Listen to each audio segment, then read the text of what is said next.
बड़े कमबख्त हैं ये गुब्बारे, चंद सांसों में फूल जाते हैं, थोड़ी सी औकात पाने के बाद अपनी औकात भूल जाते हैं। जो सिलेंडर 400 का था उसको अपने सर पे ढोकर सड़कों तक चलने का काम किया था। कहा था कि इतना महंगा सिलेंडर इस सरकार में सरकार की जनता के लिए सही नहीं है। जब 1200 का सिलेंडर है तब तो आपको याद नहीं आ रहा है।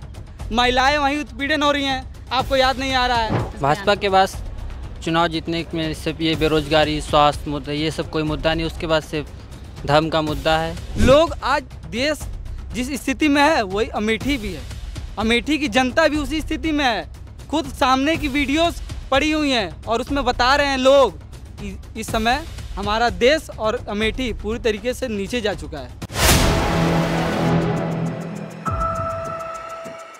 नमस्कार, मैं हयात अब्बास और आप देख रहे हैं 4PM न्यूज़ नेटवर्क। लोकसभा चुनाव के 4 चरण पूरे हो गए। ऐसे में अमेठी और रायबरेली की बात करूं तो लगातार स्मृति ईरानी अमेठी से ताल ठोक रही हैं और चैलेंज तक कर रही है। लेकिन इस बार लगता है कि अमेठी की जनता उनको मुंह तोड़ जवाब देने के लिए पूरी तरह से राज़ी है। जिस तरह वो जा रही है और उनसे लोगों की नाराज़गी है। कई सारे वीडियोज़ जो है सोशल मीडिया पर वायरल हो रहे हैं, किस तरह से लोग उनसे नाराज़ हैं। पॉलिटिक्स की अगर मैं बात करूं तो मैं लखनऊ विश्वविद्यालय में हूं। यहां पर अच्छी जानकारी रखते हैं स्टूडेंट हैं, पढ़ाई भी होती है, पॉलिटिक्स की भी जानकारी है और अमेठी होकर भी आ रहे हैं। तो ग्राउंड से होकर आ रहे हैं तो उन्हीं लोगों से जानेंगे कि वो इस सारी जो परिस्थितियां है चल रही है इसको कैसे देख रहे हैं अमेठी को आप। देखिए, अमेठी की जो आपने अभी बात की कि अमेठी में स्मृति ईरानी जो ताल ठोक रही हैं, तो उनकी ताल पे 2 शब्दों से ही कहूँगा कि बड़े कमबख्त हैं ये गुब्बारे, चंद सांसों में फूल जाते हैं, थोड़ी सी औकात पाने के बाद अपनी औकात भूल जाते हैं। तो आप समझिए, समीकरण समझिए, अमेठी की जनता इनसे एकदम त्रस्त हो चुकी है। आज जो आपने वादा किया था अमेठी में, जब आप सांसद बन के आई थी, जनता के सामने आपने क्या वादा किया था? इसी सरकार से पहले आप संसद में चिल्ला के कहती हैं कि बाल विकास पे मैं बात करूंगी, महिलाओं पे मैं बात करूंगी। आपने जो सिलेंडर 400 का था उसको अपने सर पे ढोकर सड़कों तक चलने का काम किया था। कहा था कि इतना महंगा सिलेंडर इस सरकार में सरकार की जनता के लिए सही नहीं है। लेकिन आज क्या स्थिति बनी हुई है, अमेठी से लेकर पूरे देश की क्या स्थिति बनी हुई है। जब 1200 का सिलेंडर है तब तो आपको याद नहीं आ रहा है। महिलाएं वहीं उत्पीड़न हो रही हैं, आपको याद नहीं आ रहा है। मणिपुर जलता दिख रहा है, मणिपुर में महिलाओं की स्थिति क्या है आज, तब आप उस पर बयान नहीं कर रही हैं। बिल्किस बानो में क्या हुआ, उस पर आपने बयान नहीं किया। तो निर्भया हुआ, उस पर आपने बयान नहीं किया। तो जनता समझ रही है कि अमेठी। मैं ये कहना चाह रही हूँ, मैं ये पूछना चाह रही हूँ कि अमेठी की जनता के लिए इन्होंने कुछ नहीं किया, लेकिन फिर भी इतना कॉन्फिडेंस है इनके अंदर कि ये प्रियंका गांधी, राहुल गांधी को चैलेंज कर रही हैं जीत के, जबकि वहाँ के लोग भी इनसे त्रस्त हैं, परेशान हैं। कॉन्फिडेंट नहीं, अहंकार है इनका, और अहंकार 24 में बड़ी बहुमत तरीके से इनका टूटेगा। जिस प्रकार से महंगाई है, जिस प्रकार से बेरोजगारी है, आप अमेठी की जनता को देख लीजिए। कितने हाईवेज बने हैं, कितने एयरपोर्ट्स बने हैं, कितने IIT बना दिए, कितने एम्स बना दिए, कितने सरकारी विश्वविद्यालय बना दिए, कितने स्कूल्स बना दिए आपने। और आप कह रहे हैं कि अमेठी पे कि मैं ताली ठोक के कह रही हूँ कि मैं अमेठी में जीतूंगी। आप जीतेंगी नहीं। ऐसी दूर जगह आपको भगाया जाएगा कि बीजेपी भी खोजती रह जाएगी, आपको ढूंढती रह जाएगी, आप मिलेंगी नहीं। बिल्कुल। क्या नाम है आपका? मेरा नाम मोहसिन रज़ा है। मैं विश्वविद्यालय में BA द्वितीय वर्ष का छात्र हूँ। अच्छा, तो जानकारी तो होगी पॉलिटिक्स की, आप सुन ही रहे हैं, अमेठी की बात चल रही है। क्या लगता है इस बार किस वहाँ पर कौन आने वाला है? कांग्रेस की सरकार बनेगी पूरी तरीके से, इस बात से हम सहमत हैं। स्मृति ईरानी वो खाली लंबी बातें हैं, उसका कोई नतीजा नहीं निकलने वाला है। जनता सब देख रही है क्या हो रहा है, क्या नहीं हो रहा है।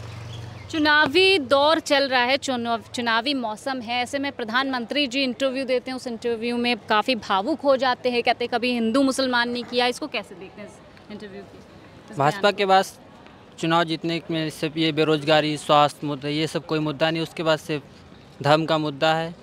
हर जगह हर रैली में सिर्फ धर्म का मुद्दा है। अगर मोदी जी से ये कह दिया जाए कि धर्म के अलावा आप किसी चीज़ पे भाषण दें, तो मोदी जी के पास वोट मांगने का और कोई तरीका ही नहीं है। हिंदू मुस्लिम, हिंदू मुस्लिम, हिंदू मुस्लिम, इसके अलावा उनके पास कोई और मुद्दा नहीं जिस पे वो वोट मांग सके जनता से। वो सिर्फ एक दिखावा है, रोना, भावुक होना, जनता को सिर्फ पागल बनाना है। 270 क्रॉस कर लिए हैं। अमित शाह अपने बयान में कह रहे हैं, क्या वाकई में 400 क्रॉस कर जाएंगे? केवल ये बयान ही रह जाएगा। इस बार पूरे भारत की जनता को दिख गया है कि हाँ, पिछले 10 साल से केवल इन्होंने जनता को बरगलाने का काम किया है, बस जनता को झूठे वादे इन्होंने दिखाए हैं। जनता इस बार पूरे तैयारी के साथ है और इस बार इन्हें हर जगह हर एक सीट पे इन्हें मेरे हिसाब से तो एक सीट भी नहीं इस बार जीत पाएंगे और पूरा सभी की सभी सीटों पर भारी मतों से कांग्रेस की सरकारी बनने वाली है। इंडिया वर्सेस एनडीए, क्या माहौल है इंडिया वर्सेस एनडीए? बात करें तो अभी आप अमेठी की बात चल रही थी। 2019 का लोकसभा चुनाव का देखें तो जब राहुल गांधी जी वहां से चुनाव लड़ रहे थे और उसके बाद जिस तरह उन्होंने वायनाड को अपनी कॉन्स्टिट्यूंसी को चुना, उसके बाद से ही तस्वीर साफ हो गई कि एक राष्ट्रीय स्तर का नेता किस बात को प्रायोरिटी दे रहा है। 2024 में देखें तो उन्होंने अमेठी से चुनाव लड़ना मुनासिब नहीं समझा। पता नहीं उनके दिमाग में क्या था कि उन्होंने अमेठी की जनता को इस तरह तिरस्कृत भाव से छोड़ा। उनको इस बात को ध्यान में रखना अच्छा, तो स्मृति ईरानी ने वहाँ पर काम किया, तो वहाँ की जनता क्यों परेशान है? 2019 में जिस मार्जिन से स्मृति ईरानी जी जीती, क्या इस बात का प्रमाण नहीं कि उनके पास लोगों का मैंडेट था? क्या लोगों का मैंडेट डेमोक्रेसी में इस बात का प्रमाण नहीं है कि लोगों ने उनकी ये देखना पड़ेगा कि स्मृति ईरानी जी ने 5 साल वहाँ रहकर काम किया। वो उससे पहले हार चुकी थी, वो चाहती तो अपना चुनाव क्षेत्र बदल सकती थी, लेकिन उन्हें 5 साल रहकर काम किया। क्या राहुल गांधी जी चुनाव हारने के बाद 5 साल अमेठी कॉन्स्टिट्यूंसी में काम किए? नहीं किए। उन्होंने उसका चुनाव नहीं किया, उन्होंने वायनाड को चुन लिया। चलिए, वो तो उनका व्यक्तिगत है, वो उन्होंने चलिए वो पार्टी की तरफ से चुन लिया गया। हाँ, कुछ कहना चाह रहे हैं? इनकी बात पे मैं एक स्पष्ट करना चाहूँगा कि जिस प्रकार से अमेठी और रायबरेली कांग्रेस का गढ़ रहा है और कांग्रेस के पुरखों ने अमेठी को इस तरह सराहा है, रायबरेली को सराहा है और 5 साल आपको दिए गए थे कि अमेठी को एक बेहतर बनाइए, लेकिन अमेठी को आपने इस तरह गर्त में डाल दिया। आज महिलाएं रोड पे निकलने से डर रही हैं, आज स्कूल में बच्चे नहीं पढ़ पा रहे हैं, फीस इतनी महंगी हो गई है और आप बता रही हैं कि हमने देश को एक तरक्की पे दौर पे ले गया है। अमेठी नहीं, पूरा देश जान रहा है कि क्या चल रहा है देश में। आप इस तरह का बयान दे रहे हैं। बिल्कुल, मैं ये कहना चाह रहा हूँ कि देखिए, जब आप चुनाव की बात करेंगे तो आपको देखना पड़ेगा कि चाहे वो रायबरेली हो या अमेठी हो, दोनों जो कॉन्स्टिट्यूंसी रही है वो हिस्टोरिकली जो है गांधी परिवार के उसमें रही है। लोगों ने हर बार इस बात का मौका दिया है कि उनका प्रतिनिधित्व करें, लेकिन जिस प्रकार राहुल गांधी जी ने अमेठी की जनता के साथ किया उसको मैं देखना पड़ेगा। कितनी बार 5 वर्षों में हारने के बाद उन्होंने अमेठी में विजिट किया और कितनी बार लोगों का हालचाल जाना उन्होंने।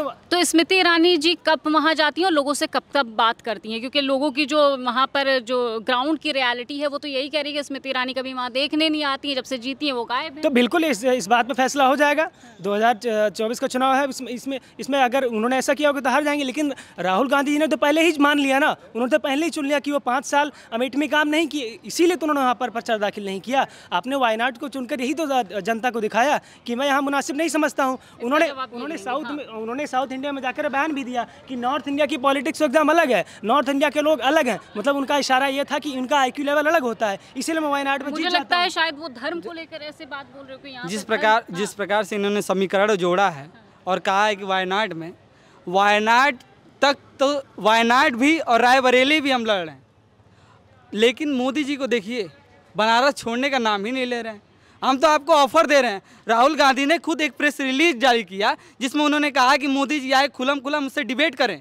उन्होंने खुद एक प्रेस रिलीज जारी किया है, लेकिन उधर से कोई बयान नहीं आ रहा है। छोटे कार्यकर्ताओं का बयान आ रहा है कि हम लड़ेंगे, लेकिन राहुल गांधी इतने नीचे नहीं है कि वो आपसे डिबेट करेंगे। अगर मोदी जी के पास ठोस मुद्दे हैं, इस देश की जनता के लिए काम किए हैं, तो आके लड़ें। और अमेठी की बात करें, अमेठी में मैं 10 दिन तक खुद ग्राउंड रिपोर्टिंग किया हूँ, लोगों से बात किया हूँ। लोग आज देश जिस स्थिति में है वही अमेठी भी है, अमेठी की जनता भी उसी स्थिति में है।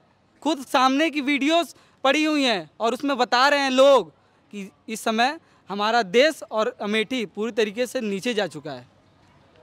क्या कहेंगे आप? इन लोगों की बात सुन रहे हैं, क्या इन लोगों की बात? ये देखिए, बीजेपी कहती है कि उसने बहुत काम किया, विकास की गंगा बही है और इकोनॉमी में थर्ड पे लेके जाना चाह रहे हैं, लेकिन जब इनको लड़ना हिंदू मुसलमान के मुद्दे पे ही है, मंगलसूत्र पे लड़ना है और जाके रोना है। मुझे पता था कि 4थे चरण तक रो देंगे देंगे और उन्होंने कहा कभी उन्होंने हिंदू मुसलमान नहीं किया और कह रहे हैं मुझसे कोई गलती ना हो जाए। कितनी गलतियाँ हो चुकी हैं, तब इनको रोना नहीं आया। हर बार का ये ऑस्कर विनिंग एक्टर हैं, सीधी बात ये है। और दूसरी बात कि मुद्दे जो होने चाहिए वो स्टूडेंट से रिलेटेड होने चाहिए, एम्प्लॉयमेंट से रिलेटेड होने चाहिए, जो जिस पे ये गवर्नमेंट कोई बात नहीं करती है। आपने जितने देखा होगा, ये जितने अपने पत्रकारों को, अपने जो खास पत्रकारों को इंटरव्यू दे रहे हैं, किसी में लैपटॉप लेके चल रहे हैं, किसी में रो रहे हैं, उसमें एक भी मुद्दे की बात नहीं है। बस आपको एनर्जी कहाँ से आती है और ताकत का फार्मूला क्या है, यही सब है। तो चलिए, तो मैं मुद्दे की बात कर रही हूँ। मैं जानना चाहती हूँ कि यूथ क्या सोच रहा है इस 24 के चुनाव को लेकर। यूथ यही सोच रहा है कि उसका एम्प्लॉयमेंट जो है फिक्स हो। हाँ, हम लोग को धर्म से कोई प्रॉब्लम नहीं है, लेकिन धर्म भी आदमी तब कर पाएगा जो बोला जाता है कि भूखे पेट ना होए गोपाला, मतलब जब तक पेट खाली रहेगा तब तक आप भजन और इबादत भी नहीं कर पाओगे। तो इम्पॉर्टेंट ये है। और 5 किलो राशन की जो बात हो रही है, 5 किलो राशन का फ्री, दूसरे कोई सब्सिडी दे रहा है तो फ्री भी है, और ये दे रहे हैं तो सबका पेट भर रहा है। दिक्कत यहाँ पे आ रही है, मतलब ये कमाने के लिए आदमी को आगे नहीं बढ़ा रहे हैं, उसको और ठप कर रहे हैं। तो क्या लगता है कि जो मोदी और अमित शाह 400 पार का, वो 270 की बात कर रहे हैं कि क्रॉस कर गए अब तक के चरणों में, तो क्या लगता है, कैसे देखिए 400 पार तो होगा, लेकिन 400 पार होगा अरहर की दाल का दाम, 400 पार होगा पेट्रोल का दाम। सीटें तो 400 पार नहीं होंगी इनकी, ये फिक्स है। ये साइकोलॉजिकल प्रेशर के लिए इन्होंने ये सब बड़े बड़े बयान दिए हैं। बाद में ये बोल देंगे कि जुमला था। जैसे 15 लाख हम लोग के अकाउंट में आ गया है, अभी शाम को पार्टी हम लोग करने जा रहे हैं, वैसे ही। अच्छा, चलिए ठीक है। इसी तरह लोगों के बीच हम लोकसभा चुनाव, वो चाहे यूनिवर्सिटीज़ हो, कॉलेजेस हो, यूथ हो, जो भी देश के हर तबके से मिल रहे हैं, बात कर रहे हैं, और लोकसभा चुनाव को लेकर क्या कुछ लोगों की राय है, क्या कुछ उनके मन में है, सीधे जानने की कोशिश कर रहे। इसी तरह बात करते रहेंगे लोकसभा चुनाव को लेकर, लोगों के बीच चर्चा इसी तरह जारी रहेगी। कैमरा पर्सन सत्यनारायण के साथ मैं हयात अब्बास, 4PM न्यूज़ नेटवर्क।